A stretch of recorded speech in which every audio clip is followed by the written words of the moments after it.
చదువుకోరా అని పంపిస్తే బాగుపడమని పంపిస్తే చదువుకోవడం లేదు సరికదా. ఆన్లైన్ బెట్టింగ్లకు అలవాటు పడ్డాడు. తన జీవితాన్ని తాను నాశనం చేసుకోవడం కాదు, తల్లిదండ్రుల జీవితాన్ని కూడా నాశనం చేసిన ఘటనకు సంబంధించిన బ్రేకింగ్ న్యూస్ చూస్తున్నారు. నంద్యాల జిల్లా వెలుగోడు మండలంలో దారుణం జరిగింది. అవును, అబ్దుల్లాపురంలో విషాదం నెలకొంది. కొడుకు చేసిన 2,40,00,000 అప్పు తీర్చలేక ఆ తల్లిదండ్రులు బలవన్ మరణానికి పాల్పడిన ఘటనకు సంబంధించి ఇప్పుడు ఆ ప్రాంతంలో విషాద ఛాయలు అలుముకున్నాయి. మహేశ్వర్ రెడ్డి ప్రశాంతులకు ఒక్కడే ఒక్క కొడుకు. అతడిగా పేరు నిఖిల్ రెడ్డి. డిగ్రీ చదువు కోసం కొడుకుని బెంగళూరుకి పంపించారు పేరెంట్స్. ఆన్లైన్ బెట్టింగ్లకు బానిసయ్యాడు నిఖిల్ రెడ్డి. ఆన్లైన్ బెట్టింగ్లో భారీగా డబ్బులు పోగొట్టుకున్నాడు నిఖిల్. దాదాపుగా 2,40,00,000 అప్పులు చేశాడు నిఖిల్. అయితే ఆ అప్పులు తీర్చే బాధ్యత తల్లిదండ్రుల మీద పడినట్టుగా తెలుస్తోంది. ఈ నేపథ్యంలో 10 ఎకరాల భూమి, ఇల్లు కళ్ళం అమ్మేశారు. అయినా ఆ అప్పులు తీరలేదు. మరో 3 ఎకరాలు అమ్మేందుకు తల్లిదండ్రులు రెడీ అయ్యారు, సిద్ధమయ్యారు. కానీ తక్కువ ధర ఇస్తామనడంతో కలత చెందారు ఆ దంపతులు. దీంతోనే పొలంలోని పురుగుల మందు తాగి బలవన్ మరణానికి పాల్పడ్డారు ఆ పేరెంట్స్. దానికి సంబంధించిన బ్రేకింగ్ న్యూస్ చూస్తున్నారు. ప్రస్తుతం అక్కడ మీరు విజువల్స్లో చూడొచ్చు, పోలీసులు అక్కడే ఉన్నారు. ఆ తల్లిదండ్రులు ఆత్మహత్యకు, అవును, బలవన్ మరణానికి పాల్పడ్డ ప్రదేశంలోనే ఉన్నారు.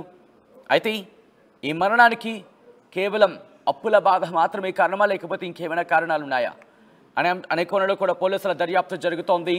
నంద్యాల జిల్లా వెలుగోడు మండలం అబ్దుల్లాపురంలో విషాదం నెలకొంది. కొడుకు చేసిన 2,40,00,000 అప్పు తీర్చలేక తల్లిదండ్రులు బలవన్ మరణానికి పాల్పడ్డారు. అప్డేట్స్ అందించేందుకు మా ప్రతినిధి హుస్సేన్ సిద్ధంగా ఉన్నారు. హుస్సేన్, అసలు ఇంతకీ ఏం జరిగింది? ఎన్ని రోజులుగా విషయం జరుగుతూ ఉంది? ముఖ్యంగా నిఖిల్ విషయం తల్లిదండ్రులకు ఎప్పుడు తెలిసింది? ఎన్ని రోజుల ప్రయత్నాలు జరిగాయి? అసలు ఇంతకీ ఏం జరిగింది? సచిన్, నంద్యాల జిల్లా వెలుగోడు మండలం అబ్దుల్లాపురంలో విషాద ఛాయలు అలుముకున్నాయి. నిఖిల్ అంటే కొడుకు చేతికి వస్తే తన యొక్క కష్టాలు తీరుతాయి, ఎన్నో ఆశలు పెట్టుకున్నటువంటి ఒక్కగానొక్క కొడుకు మీద ఈరోజు తను చేసినటువంటి ఘనకార్యానికి 2 దంపతులు ఆత్మహత్య చేసుకున్నటువంటి పరిస్థితి కనిపించింది. ప్రశాంతి అదేవిధంగా మహేశ్వర్ రెడ్డి ఇద్దరు కూడా ఒకడే కొడుకు నిఖిల్ రెడ్డి. ఇతను డిగ్రీ చదివేందుకు బెంగళూరు పంపించారు. అక్కడే డిస్కంటిన్యూ చేసి కనీసం తల్లిదండ్రులను మోసం చేస్తూ నేను డిస్కంటిన్యూ చేశాను, చదువుకోవడం లేదు అనే కనీసం నిజాలు చెప్పకుండా ఆన్లైన్ బెట్టింగ్ కి బానిస అయినటువంటి నిఖిల్ మరి కోట్ల రూపాయలు అప్పులు చేశారు. అవసరం ఉన్న ప్రతిసారి కూడా తల్లిదండ్రులకు ఫోన్ చేసి నేను ఆ ఫీజులు కట్టాలి, ఈ ఫీజులు కట్టాలి, ఇప్పుడు ఆన్లైన్ ఎడ్యుకేషన్ కోసం నేను హైదరాబాద్ ఇతర ప్రాంతాలకు వెళ్ళేసే అవసరం ఉంది, విదేశాలకు కూడా నాకు వెళ్ళేటువంటి అవకాశం వచ్చిందని చెప్పి తప్పుడు మాటలు చెప్తూ మోసం చేస్తూ తల్లిదండ్రులను మోసం చేసినటువంటి వ్యక్తి నిఖిల్ రెడ్డి. అయితే కొడుకు చేసినటువంటి ఘనకార్యాన్ని చూసి ఆ తల్లిదండ్రులు కలవర చెందారు, ఆందోళన చెందారు. సరే, అప్పు తీర్చైనా సరే ఎలాగైనా సరే బయటపడదామనేసి ఆలోచించి వారికి ఉన్నటువంటి 10 ఎకరాలతో పాటు ఇల్లు కళ్ళం అన్ని అమ్మేసినా కూడా ఇంకా 2,40,00,000 అప్పు ఉండడంతో ఒకసారిగా ఏం చేయాలో అర్థం కానటువంటి పరిస్థితి. మరో 3 ఎకరాలు ఇక్కడ ఒక డౌట్ వస్తూ ఉంటుంది. అంటే బెట్టింగ్ యాప్లకు సంబంధించి అయినా ఒక్కసారిగానే ఈ 2,40,00,000 అప్పులు చూపించాడా, లేకపోతే కొంత మొత్తంగా ఈ విషయం వాళ్ళ విషయానికి వచ్చిందా? ఇదంతా ఎప్పుడు జరిగింది?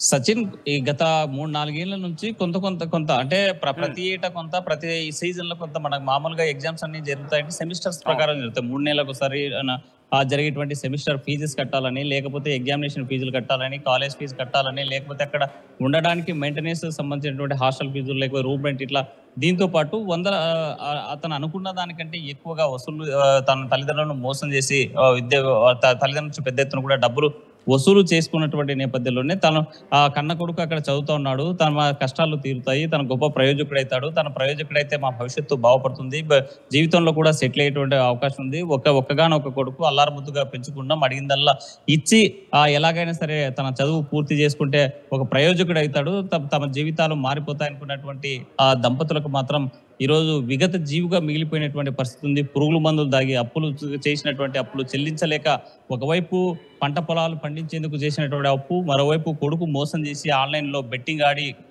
చేసినటువంటి అప్పుతో ఒక్కసారిగా తనువు చాలించేటువంటి పరిస్థితి వచ్చింది. గత 3-4 రోజుల నుంచి కూడా బంధువుల ఇంట్లో ఉంటున్నారు.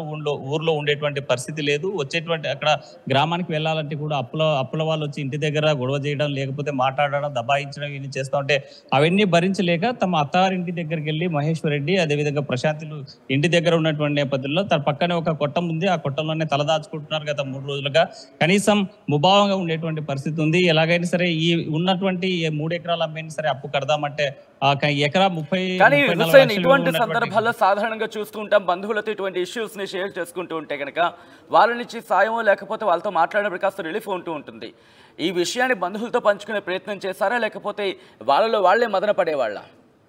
బంధువులతో చెప్పుకోవాలని చూసినా కూడా సుమారు 2,40,00,000 రూపాయలు అంటే సాధారణమైనటువంటి అప్పు కాదు. ఎందుకంటే ఒక సాధారణమైనటువంటి రైతు కుటుంబము ఉన్నటువంటి ఆ 10 ఎకరాలు ఈ 13 ఎకరాలు మొత్తం కలిపి అమ్మినా సరే ₹1,00,00,000 కూడా రానటువంటి పరిస్థితి ఉన్నటువంటిది.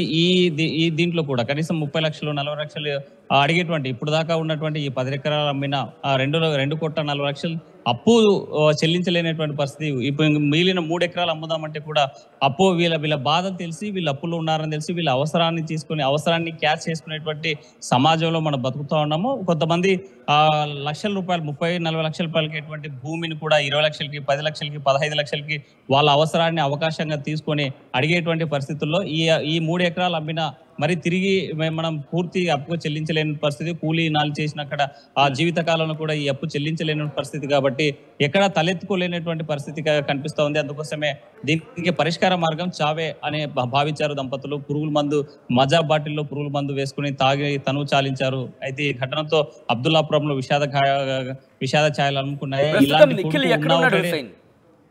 నిఖిల్ రెడ్డి ప్రస్తుతం అయితే తన తల్లిదండ్రులు ఈ అంత్యక్రియలో పాల్గొనేందుకు వచ్చినట్టు మనకు తెలుస్తా ఉంది. అయితే ఈ సమాచారం వీళ్ళు చనిపోయినటువంటి సమాచారం వాళ్ళ బంధువులకు కానీ వాళ్ళ అక్కడ ఉన్నటువంటి వీళ్ళకి తెలియడానికి చాలా లేట్గా అంటే ముందుగానే తను మొన్నటి రాత్రి ప్రిపేర్ చేసుకుని ఒక లేఖ రాసుకున్నాడు. నాకు చాలా అప్పులు అయిపోయినాయి, చెల్లించలేనటువంటి పరిస్థితి, ఇబ్బంది పడతా ఉన్నామని నింద్యాలలో ఉన్నటువంటి ఒక బంధువుకి వాట్సాప్ ద్వారా సమాచారం ఇచ్చినట్టు మనకు తెలుస్తా ఉంది.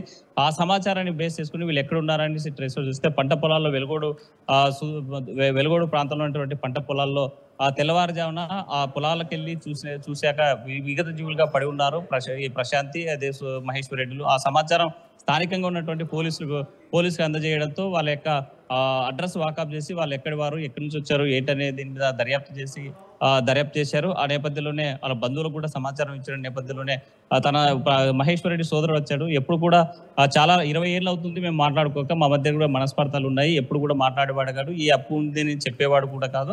అయితే ఇలా ఎందుకు చనిపోయాడా, అప్పైనా ఇంకేమైనా కారణాలు ఉన్నాయి మాకు కూడా తెలియనటువంటి పరిస్థితి ఉంది. కాబట్టి కుటుంబంతో కూడా కొంత విభేదాలు ఉన్నట్టు దూరంగా ఉంటున్నట్లు స్వయంగా తన సోదరుడు చెప్పేటువంటి పరిస్థితి అయితే ఉంది. ఏది ఏమైనా మాత్రం ఇలాంటి కొడుకు ఉన్నా ఒకటే లేకుండా ఒకటే.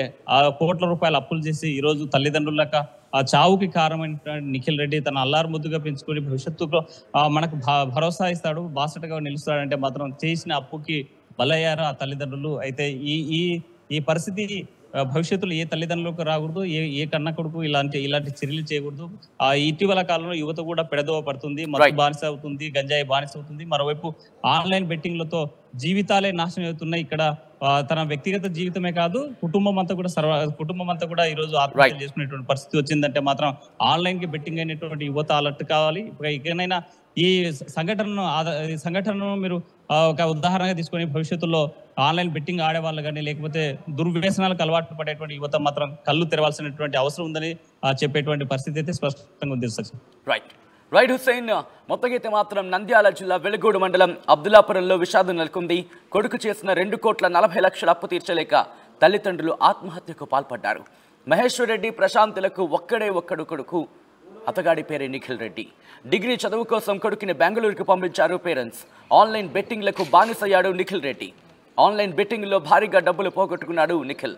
దాదాపు ₹2,40,00,000 అప్పులు చేశాడు నిఖిల్.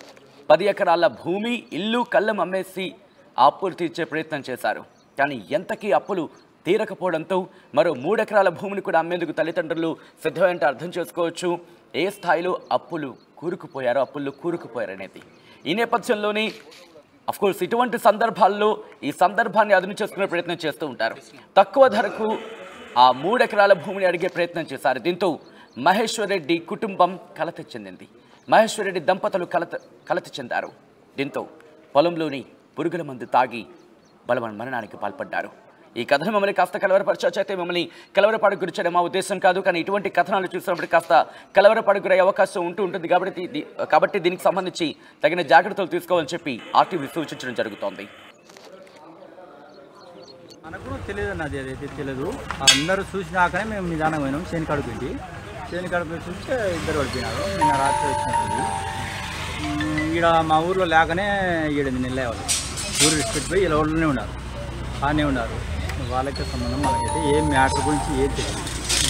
అంటే అప్పుగా బాగుంటుంది మామూలుగా అయితే ఉండాడు అప్పు, దాని గురించి చచ్చిపోయినాడని తెలియదు, ఏది తెలియదు. మేము మాట్లాడకూడదు 20 ఏళ్ళే నేను మా ఆయన కూడా పలకరించే మాట్లాడతాం. ఇంకా అటువంటిది ఏం లేదనుకున్నాం, మాట్లాడేది గిట్టాడేది ఏం లేదు. అంటే ఎంత ఉంది వస్తుందా అప్పు ఎలుగోడు తెలియదన్న మనకు. ఎలుగోడులో ఉన్నాడు, కర్నూలులోకి ఉన్నారు, నంద్యాలకు ఉన్నారు, మనకు తెలియదు. వాళ్ళ మామకు తెలుసు, వాళ్ళ మామూలు ఇంటికానే ఉన్నాడు ఆయన. ఎప్పుడైనా మనకి తెలుసు అన్న, కొడుకు వాళ్ళ సంబంధం కానీ కొడుకున్నాడు కదా, మనకేం తెలుసు. అంటే వ్యవసాయం పొలం ఎంత వస్తున్నా? పొలం 8 ఎకరాలు ఏరియా అది. ఇంకా మనకు ఇప్పుడు నువ్వు ఒకటి చెప్తావు, ఆయన ఒకటి ఇంకొకటి చెప్తాడు, మనకి తెలుసు. మనం దాంట్లోకి జోక్యం చేస్తున్నాం. మేము పంచుకొని కూడా 20 ఏళ్ళ పైగా, ఇద్దరం అన్నదమ్ములమే పంచుకొని కూడా 20 ఏళ్ళ పైగా. మీతో ఏమైనా చెప్తున్నాడు? ఇంకా ఏం లేదు, మాటలే లేవు మాకు. ఆయనకు 20 ఏళ్ళ పైగా నేను పెళ్లి చేసుకుని ఏం మాట్లాడేది లేదు, నేను మాట్లాడేది లేదు. మళ్ళీ పొట్లాలే చేయలే, మేము మాట్లాడడం అనుకున్నాం అంతే. ఇవాళ పని వాళ్ళు చేసుకుంటాం. ఆల్రెడీ సగం కట్టి 5 ఎకరాలు అయిపోయింది. మా ఊరిలో కూడా తీసుకున్నారు. ఎంత అమ్మినాడు? 5 ఎకరాలు చెన్ను బట్టి పోతుందన్నా. ఎంత కట్టిండు? అది 1 కోటి చిల్లర కట్టాడు. కోటి ఆయన అవసరాలకు తీసుకున్నాడంటవా? ఎట్లా పోయింది? నంద్యాల జిల్లా ఆత్మకూరు సబ్ డివిజన్ పరిధిలో వెలుగోడు పోలీస్ స్టేషన్ పరిధిలో నిన్న గడిచిన రాత్రి మహేష్ రెడ్డి వాళ్ళ భార్య ప్రశాంతి ఇద్దరు పాయిజన్ తీసుకుని సూసైడ్ చేసుకున్నారు పొలంలో. దీనిపైన అక్కడ విచారణ చేస్తే మహేష్ రెడ్డి వాళ్ళ భార్య ప్రశాంతి వాళ్ళకు ఒక నిఖిల్ రెడ్డి అని కుమారుడు ఉన్నాడు. అతను డిగ్రీ డిస్కంటిన్యూ చేసినాడు. అతను హైదరాబాద్లో ఉంటాడు. అతను వాళ్ళ పేరెంట్స్కి కొంచెం నమ్మించి చాలా డబ్బుల వరకు ఆయన్ని ఏదేదో నేను సైబర్ క్రైమ్ అంతా చేస్తున్నానని చెప్పి వాళ్ళకంతా డైవర్ట్ చేస్తూ వాళ్ళకి బాగా నమ్మించి దాదాపు 2,40,00,000 వరకు అప్పు చేసుకున్నారు. ఈ అప్పులంతా వాళ్ళ ఊరు వాళ్ళు, అబ్దుల్లాపురం విలేజ్ వాళ్ళు, వెలుగోడు వాళ్ళు, చుట్టుపక్కల గ్రామ పంచాయతీలు, బంధువులు, వాళ్ళ పేరెంట్స్ అంతా వాళ్ళు చాలామంది అప్పులు ఇచ్చినారు. వాళ్ళంతా ఒక నవంబర్ నెలలో కొంతమంది రైతులంతా మాట్లాడుకొని అతనుకున్న ఇల్లు, ఆయనకున్న స్థలాలన్నీ కొన్ని సేల్ చేసి కొంతమంది అప్పు తీసుకొని పరిష్కారం చేసుకున్నారు. ఇంకా కొంతమందికి ఆయనకు అప్పు ఇవ్వాల. అతనికి రోడ్డు పక్కన ఒక 3 ఎకరాల ల్యాండ్ ఉందంట. ఆ ల్యాండ్ రేటు కొంచెము తక్కువ రేటుకు అడుగుతున్నారని వాళ్ళు చాలా ఒక 6 నెలల నుంచి వాళ్ళ అత్తగారి ఇల్లు వెలుగోడు టౌన్లో వెంకటేశ్వర రెడ్డి ఇంట్లో ఉన్నారు. గడిచిన రాత్రి 9 గంటలకు వాళ్ళ మామ వెంకటేశ్వర రెడ్డి, ఈయన మహేష్ రెడ్డి, వాళ్ళ భార్య ప్రశాంతి వీళ్ళందరూ భోజనం చేసుకున్న తర్వాత వాళ్ళు ఒక 1 వీక్ నుంచి పక్కన ఒక షెడ్లో పండుకుంటున్నారంట. వారం నుంచి పండుకున్న తర్వాత నైటు వాళ్ళు ఒక లెటర్ కూడా రాసి వాళ్ళ సడ్గుడు నంద్యాలలో ఉంటాడు, వాళ్ళకు వాట్సాప్లో పంపించినారు.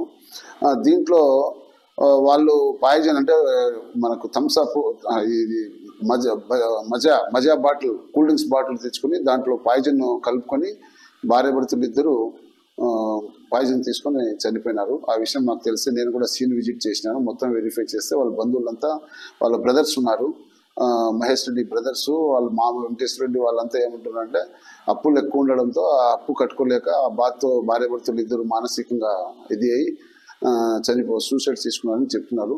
అయినా మేము మెరిట్ ఆఫ్ ది కేసు, ఆ సూసైడ్ నోటు, ఏమేమి జరిగినాయి అన్ని యాంగిల్స్లో పూర్తిగా క్షుణ్ణంగా విచారించి ఎవరిదైనా దాంట్లో ప్రమేయం ఉంటే వాళ్ళపైన చట్టరీత్యా చర్య తీసుకుంటాము. ఇప్పుడు మన ఆత్మకూరు సిఐ లక్ష్మీనారాయణకు ఈ కేసు టేకప్ చేయమని నేను చెప్పినాను. CI, SI Bhupal, Velugodu SI ఇద్దరు కేసు విచారణ చేస్తున్నారు. ఉన్న విషయం మీకు తెలుపుతున్నాను. సూసైడ్ నోట్లో అదే అప్పులు ఎక్కువ చేయడము, ప్లస్ ఆన్లైన్ ఏదో అది కావటం లేదు ల్యాండ్స్. అందులో ఇప్పుడు అతనికి అప్పు చూసి తక్కువ రేటుకు, అది ఎకరా 36-40 లక్షలు పోతే ఇప్పుడంతా 22 లక్షలకు అడుగుతున్నారని అంటున్నారు. దాంట్లో ఆ పాయిజన్ పడితో పూర్తిగా మనకు అక్షరాలు కనబడటం లేదు. సూసైడ్ నోట్లు ఆ నోట్ అంతా పాయిజన్ దానిపైన పడి మొత్తం ఇది అయిపోయింది, ఆయిల్ మాదిరిగా అయిపోయింది.